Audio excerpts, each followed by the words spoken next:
বারবার 12 তারিখ ফিরে আসবে না। 5 আগস্টের অসম্পূর্ণ কাজ সম্পন্ন করার দিন হচ্ছে আগামী 12 তারিখ।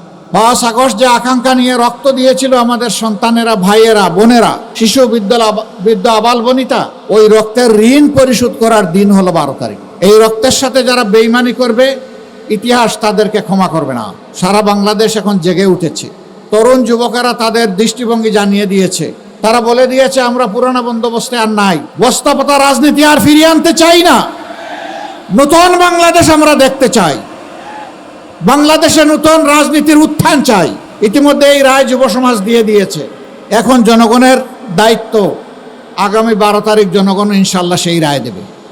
জনগণ দুর্নীতিকে লাল কার্ড দেখাবে, জনগণ চাঁদাবাজদেরকে লাল কার্ড দেখাবে, জনগণ মামলাবাজদেরকে লাল কার্ড দেখাবে, জনগণ দখলদারদেরকে লাল কার্ড দেখাবে, জনগণ আধিপত্যবাদের গুলামদেরকে লাল কার্ড দেখাবে।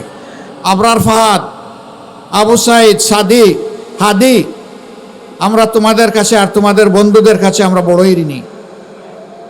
আমরা কথা দিচ্ছি, ইনশাআল্লাহ তোমাদের আকাঙ্ক্ষার নতুন বাংলাদেশ হলে, এ দেশ এবং জনগণের সেবা করার সুযোগ পেলে তোমরা যেমনটা চেয়েছিলে, আমরা তেমনটাই যৌবনদীপ্ত বাংলাদেশ গড়ে তুলব ইনশাআল্লাহ।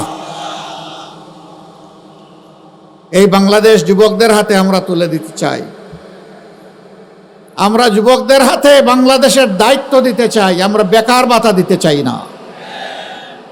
24-এর যুবকেরা কোথাও গিয়ে কারো কাছে বলে নাই, দে দে বেকার ভাতা দে, এই স্লোগান দিয়েছিল কেউ? তাইলে আজকে বেকার ভাতার কথা উঠে কেন?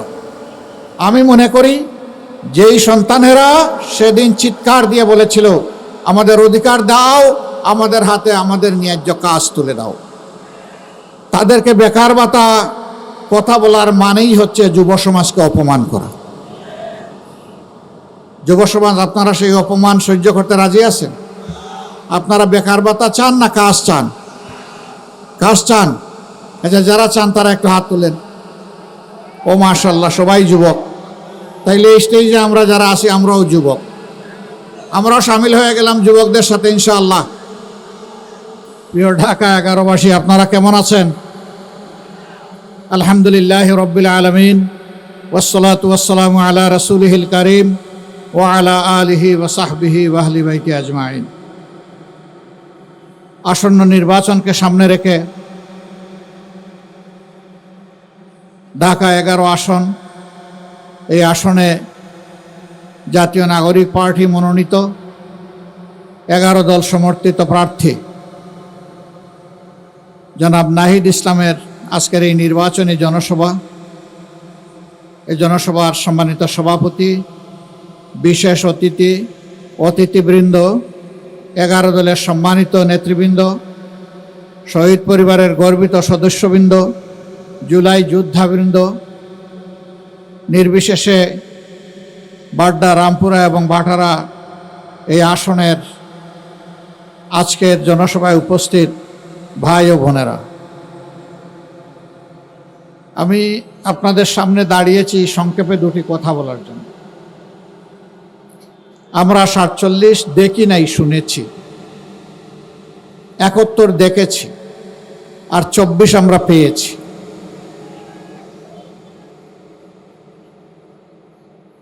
'47 যে আকাঙ্ক্ষা ছিল, 71-এ হুবহু তাই ছিল। 24-এ সেই আকাঙ্ক্ষার বাস্তবায়নের বিস্ফোরণ ঘটেছিল। 47-এর পরে 23 বছর জাতির আকাঙ্ক্ষা পূরণ হয়নি। 71 পরে 52 বছর সেই আকাঙ্ক্ষা পূরণ হয়নি। এখন 54 অতিক্রম হয়ে গেছে। 24-এ আমাদের যুব সমাজ, ছাত্রছাত্রীরা বিশাল কোনো দাবি নিয়ে রাস্তায় নামেনি। তাদের একটি ন্যায্য দাবি, অতি সাধারণ একটা দাবি নিয়ে নেমেছিল, কোটা সংস্কারের আন্দোলন। কিন্তু অতীতের মতো ফ্যাসিবাদী কায়দায় এই আন্দোলনকে দমানোর চেষ্টা করা হয়েছে। জুলাই মাসে এই আন্দোলন দানা বাঁধে। জুলাইয়ের 15 তারিখে আন্দোলন জ্বলে উঠে। আপনাদের স্মরণ থাকার কথা, 15 তারিখ রাতে ঢাকা বিশ্ববিদ্যালয়ে আমাদের কলিজার টুকরা মেয়েদের উপর যখন হাতুড়ি বাহিনী আঘাত করেছিল, সারা বাংলাদেশ একসাথে জ্বলে উঠেছিল। তারপরের দিন 16 তারিখ উত্তরবঙ্গের এক সিংহ পুরুষ, আমাদের গর্ব অহংকার, বেগম রোকেয়া বিশ্ববিদ্যালয়ের মেধাবী ছাত্র আবু সাইদ রাস্তায় নেমে বলেছিল, হয় আমার অধিকার দে, না হয় আমাকে একটা গুলি দে। সে ডানা পেতে বলেছিল, বুকের ভিতরে তুমুল ঝড়, বুক পেতেছি, গুলি কর। রাস্তা ছাড়ে নাই, বীরের মতো দাঁড়িয়েছিল। 1, 2, 3 পরপর 3টি গুলি করে তাকে খুন করা হয়েছে। কিন্তু আল্লাহর কসম, একটা গুলিও সে পিঠে নেয় নাই, 3টা গুলি সে বুকে নিয়েছে। এটি বীরের পরিচয়। আমরা তার প্রতি গভীর শ্রদ্ধা নিবেদন করি। একই দিনে তার আরো 5 জন সহকর্মী দেশের বিভিন্ন জায়গায় শাহাদত বরণ করে। আস্তে আস্তে এইভাবেই রক্তাক্ত বাংলাদেশ হয়ে উঠল এবং শেষ পর্যন্ত 36 জুলাই যেটাকে আমরা বলছি, অর্থাৎ 5ই আগস্ট, এই জাতি আওয়ামী জাহিলিয়াত থেকে মুক্তি পেল। আফসোস, আমরা যারা 15.5 বছর আওয়ামী জাহিলিয়াতের জাতাকলে পিষ্ট ছিলাম, বিভিন্ন রাজনৈতিক দল, আলিম উলামা, সাংবাদিক বন্ধুগণ, সুশীল সমাজের সদস্য, কৃষক, শ্রমিক, মোটে মাঝি, যারাই ছিলাম, এর মধ্যে একটা অংশ এই মজলুম অবস্থার পরিবর্তন করে রাতারাতি তারা জালিমের ভূমিকায় অবতীর্ণ হয়ে গেল। যে সমস্ত অপকর্ম করে আওয়ামী লীগ দীর্ঘ সময় জাতিকে কষ্ট দিয়েছে, একই অপকর্ম এই লোকগুলা 6 তারিখ সকাল থেকে শুরু করে দিল। আমরা বিনয়ের সাথে তাদেরকে অনুরোধ করলাম যে মজলুম ছিলেন, জালিম হবেন না। মজলুমের কষ্ট তো বুঝার কথা, তাই এখন মানুষকে কষ্ট দিচ্ছেন কেন? কিন্তু না, আমরা লক্ষ্য করলাম বেপরোয়া গতিতে চাঁদাবাজি, দখলবাজি, মামলাবাজি শুরু হয়ে গেল। এখনো অনেকে বলেন, বড় বড় ব্যবসায়ীরা বলেন, আমরা যাব কোথায়? আমাদেরকে জিম্মি করে আমাদের বিরুদ্ধে মার্ডার মামলা দিয়ে এখন আমাদের কাছ থেকে কোটি কোটি নয়, শত শত কোটি টাকা দাবি করা হচ্ছে। কারা দাবি করছে জানেন? এই 15.5 বছর যারা বাংলাদেশের মাটিতে ছিলেন না, পালিয়ে গিয়ে অন্য কোনো জায়গায় নিরাপদ আশ্রয় গ্রহণ করেছিলেন, ফিরে এসে তারাই সেই মামলা বাণিজ্য করছে।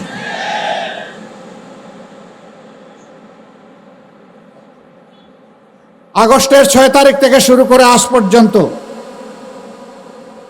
2026 সালের আজকে ফেব্রুয়ারি মাসের 8 তারিখ এই পর্যন্ত এই অপকর্ম যারা শুরু করেছিল তারা এই অপকর্ম বন্ধ করে নাই। তাদের জ্বালায় অতিষ্ঠ সাধারণ মানুষ, ব্যবসায়ী, এমনকি ফুটপাতে যে ভিক্ষুক লোকটা ভিক্ষা করে তাও ওদের কাছ থেকে ছাড়া নেই। আমরা কি আমাদের সন্তানদেরকে বুকে নিয়ে জুলাই মাসে এই জন্য লড়াই করেছিলাম যে এখানে পুরাতন চাঁদাবাজের বদলে নতুন চাঁদাবাজের জন্ম হবে, মামলাবাজের জন্ম হবে, ভূমি দখলবাজের জন্ম হবে, ভূমি দস্যুদের জন্ম হবে? এই জন্য তো আমরা এই লড়াই করিনি, আমাদের সন্তানেরা এই লড়াই করিনি। আমাদের সন্তানদের দাবি কি ছিল? সিম্পল দাবি, উই ওয়ান্ট জাস্টিস। আমরা শান্তিতে থাকতে চাই, আর তার জন্য সারা সমাজের সর্বত্র আমরা ন্যায় বিচার দেখতে চাই। এটাই তারা বলেছিল। এখন ন্যায় বিচার এইটা নির্বাসনে। আপনারা দেখেছেন একটি দল, তারা মাঝে মধ্যে বলেন তারা ক্ষমতায় গেলে দুর্নীতির টুটি চেপে ধরবেন। ভালো কথা। Charity always starts from home. ভালো কাজ নিজের ঘর থেকে শুরু করা লাগে। তাইলে যে 59 জন ভয়াবহ ঋণ খেলাপি, ঋণ ব্যাংক ডাকাত, এদেরকে আপনারা মনোনয়ন দিলেন কেন? এদেরকে বগলের নিচে আশ্রয় দিয়ে এমপি বানিয়ে আপনারা করবেন দুর্নীতি দমন। এগুলা শুনলে পেঁচায়ও হাসবে। জনগণ এগুলা বুঝে। প্রিয় সম্মানিত ঢাকা 11বাসী, বারবার 12 তারিখ ফিরে আসবে না। 5 আগস্টের অসম্পূর্ণ কাজ সম্পন্ন করার দিন হচ্ছে আগামী 12 তারিখ। 5 আগস্ট যে আকাঙ্ক্ষা নিয়ে রক্ত দিয়েছিল আমাদের সন্তানেরা, ভাইয়েরা, বোনেরা, শিশু, বৃদ্ধ, আবাল বনিতা, ওই রক্তের ঋণ পরিশোধ করার দিন হলো 12 তারিখ। এই রক্তের সাথে যারা বেইমানি করবে, ইতিহাস তাদেরকে ক্ষমা করবে না। সারা বাংলাদেশ এখন জেগে উঠেছে। তরুণ যুবকেরা তাদের দৃষ্টিভঙ্গি জানিয়ে দিয়েছে। তারা বলে দিয়েছে, আমরা পুরানো বন্দোবস্তে আর নাই, বস্তাপতা রাজনীতি আর ফিরিয়ে আনতে চাই না। নতুন বাংলাদেশ আমরা দেখতে চাই। বাংলাদেশে নতুন রাজনীতির উত্থান চাই। ইতিমধ্যে এই রায় যুব সমাজ দিয়ে দিয়েছে। এখন জনগণের দায়িত্ব, আগামী 12 তারিখ জনগণ ইনশাল্লাহ সেই রায় দেবে। জনগণ দুর্নীতিকে লাল কার্ড দেখাবে, জনগণ চাঁদাবাজদেরকে লাল কার্ড দেখাবে, জনগণ মামলাবাজদেরকে লাল কার্ড দেখাবে, জনগণ দখলদারদেরকে লাল কার্ড দেখাবে, জনগণ আধিপত্যবাদের গুলামদেরকে লাল কার্ড দেখাবে। আবরার ফাহাদ, আবু সাইদ, সাদি, হাদি, আমরা তোমাদের কাছে আর তোমাদের বন্ধুদের কাছে আমরা বড়ই ঋণী।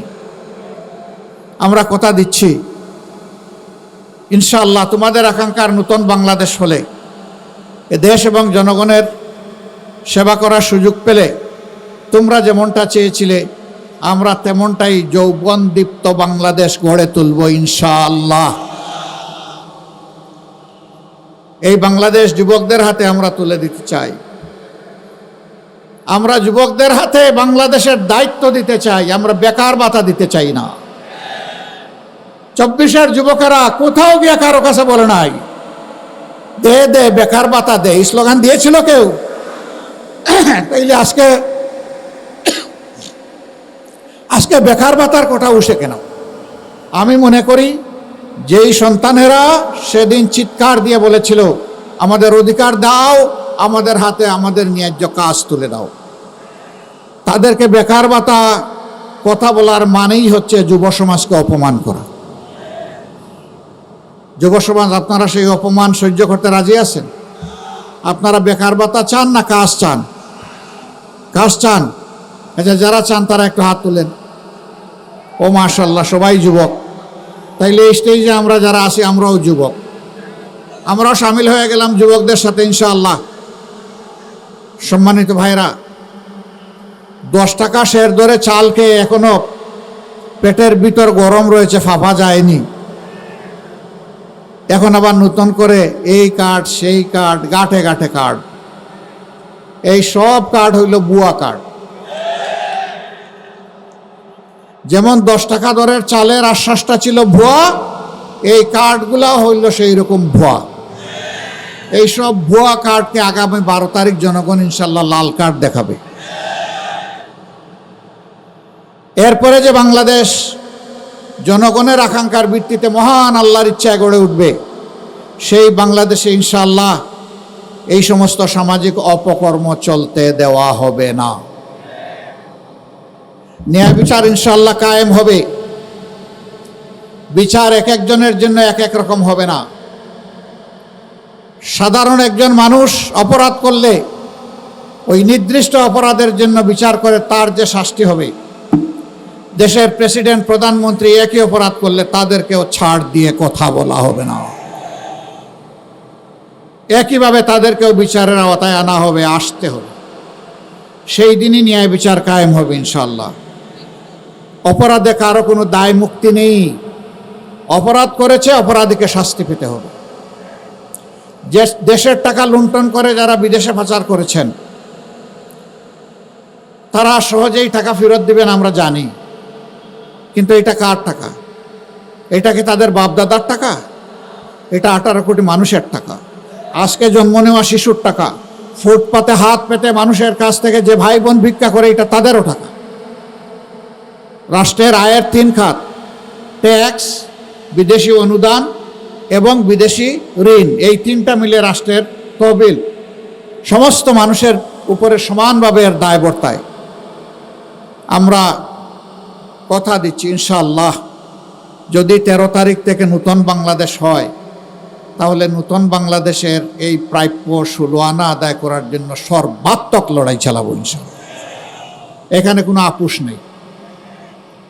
আমাদের বার্তা স্পষ্ট, এনাফ ইজ এনাফ, যা হয়েছে যথেষ্ট হয়েছে। এই পথে আর কেউ হাঁটুক, কোনো ফ্যাসিবাদ হাঁটুক জাতি এটা দেখতে চায় না।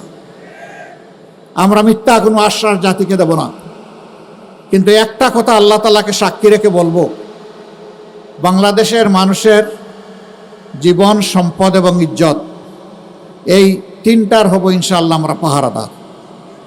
এদেশের মালিক হব না, জনগণের সেবক হব। আর প্রতি বৎসর জনপ্রতিনিধিরা তাদের পারিবারিক সদস্যদের সহ জাতির সামনে তাদের সম্পদ বিবরণী পেশ করতে বাধ্য। আমরা দেখি কার শ্বশুর বাড়িতে সম্পদ ফলে সোনা ফলে একটু দেখতে চাই। 15.5 বছর ভিক্ষুকের ঝুলি গলায় নিয়ে অনেকের যাত্রা শুরু করেছিল রাজনীতিতে, পরে তারা হয়েছে হাজার হাজার কোটি টাকার মালিক, এবং নিজের বাপের বাড়ি যতটা ধনী শ্বশুর বাড়িতে বানাইছে তার চেয়ে বেশি ধনী। ওই চুরির টাকা কোথায় রাখবে? জনগণের চুরির টাকা নিয়ে ওখানে রেখেছে।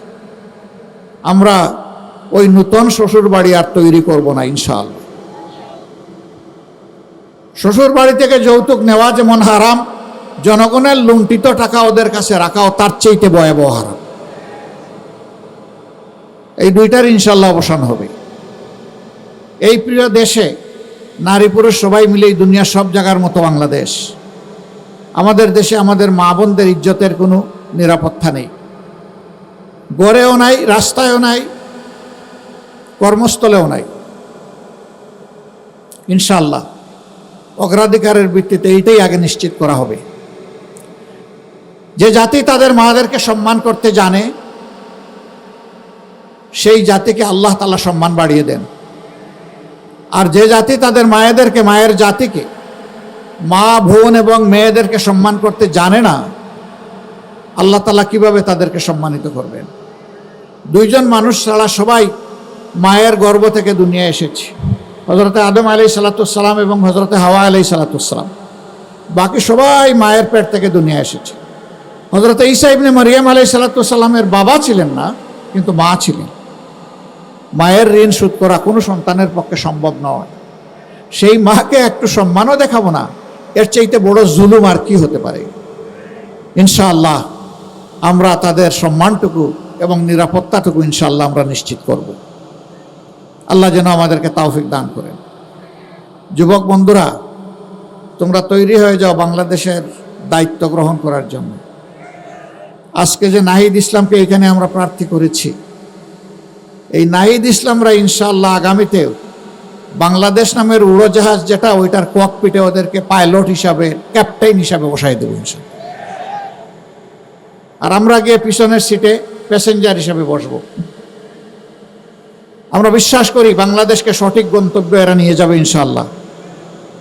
বাংলাদেশের উন্নয়ন কেউ ঠেকাতে পারবে না। এদেশের মানুষ মেধাবী এবং পরিশ্রমী।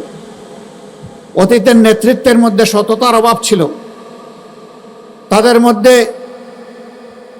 দুর্নীতি থেকে হাতকে মুক্ত রাখার সেই শপথ ছিল না, দেশের প্রতি দায় ছিল না।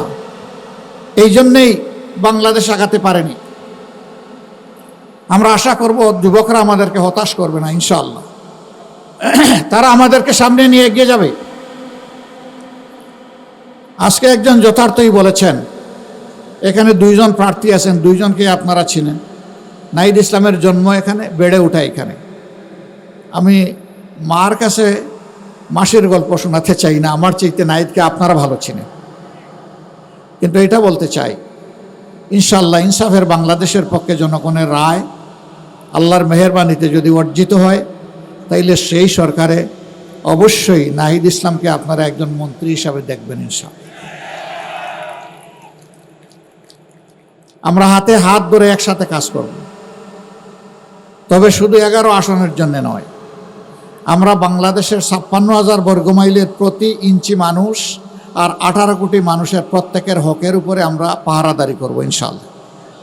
কারো সাথে আমরা বেইনসাফি করব না। এই এলাকা ঢাকার অন্তর্ভুক্ত, রাজধানীর প্রাণকেন্দ্রে অবস্থিত হওয়া সত্ত্বেও হাজারো সমস্যা জর্জরিত ওই কারণেই যে এই সমস্যাগুলো সমাধান করতে গিয়ে দেশের টাকা বিদেশে চলে গেছে, কোনোটা কানাডা আর কোনোটা সিঙ্গাপুর, আর গড়ে উঠেছে সুরম্য বেগমপাড়া। আমরা যদি সেই টাকাগুলো ফিরিয়ে আনতে পারি, আর আগামীতে আর কোনো রাজনৈতিক দুর্বৃত্ত যদি দেশের টাকা লুণ্ঠনের সেই দুঃসাহস না দেখায়, বাংলাদেশ হু হু করে সামনের দিকে এগিয়ে যাবে ইনশাআল্লাহ। এই জাতির ভাগ্য বদলের জন্য 5টি বছর আমরা মনে করি যথেষ্ট। এরপরে বাংলাদেশ রাস্তা খুঁজে পেয়ে যাবে এবং সেই মহাসড়ক ধরে ইনশাআল্লাহ বাংলাদেশ এগিয়ে যাবে সামনের দিকে। আমরা আপনাদেরকে ওরকম কোনো আশ্বাস দেব না, এখানে যেটা আছে তাই দিব, যেটা নাই ওটা অন্যভাবে বলবো, এগুলা নাই। আমরা কোনো ভুল বা আশ্বাসে নাই। যা বলবো ইনশাআল্লাহ আল্লাহর উপর ভরসা করে সেইটাই করার চেষ্টা করব, জান প্রাণ দিয়ে। যেভাবে জুলাই এনে দিয়েছে আমাদের সহযোদ্ধারা জান প্রাণ দিয়ে, সেইভাবে আগামীর দায়িত্ব আমরা পালন করব ইনশাআল্লাহ জান প্রাণ দিয়ে। আসুন, একটা বেইনসাফি মুক্ত, জুলুমবাজ মুক্ত, চাঁদাবাজ মুক্ত, দখলবাজ মুক্ত, মামলাবাজ মুক্ত, আধিপত্যবাদ মুক্ত একটা ন্যায় ইনসাফের মানবিক বাংলাদেশ গড়ার জন্যে আমরা হাতে হাত কাঁধে কাঁধ মিলিয়ে সামনের দিকে এগিয়ে যাই। আল্লাহ আমাদেরকে তৌফিক দান করুন। এবার আমি 11 দলের পক্ষ থেকে আমাদের স্নেহভাজন জাতীয় নাগরিক পার্টির আহ্বায়ক, জুলাই সেনাপতি, তার হাতে আমরা 11 দলের প্রতীক আমরা তুলে দেবো ইনশাআল্লাহ। 11 দলের শীর্ষ দায়িত্বশীলদেরকে আমি একটু সামনে আসার জন্য অনুরোধ করব।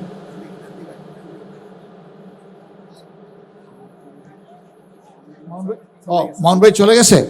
আচ্ছা, বাকি যারা আছেন তারা থাকবেন ইনশাআল্লাহ। আলহামদুলিল্লাহ। এটা দিব এখানে ইনশাআল্লাহ। ভাই প্রতীক আছে?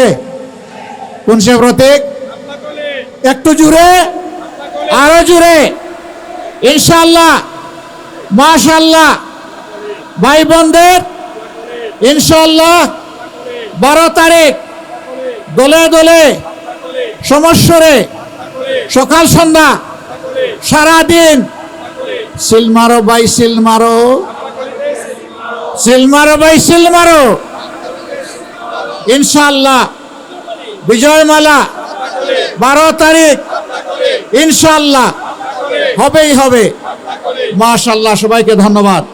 এখন থেকে ঘরে ঘরে শাপলা কলি ইনশাআল্লাহ। কলি কলি থাকবে না, 13 তারিখ শাপলা হয়ে ফুটবে ইনশাআল্লাহ।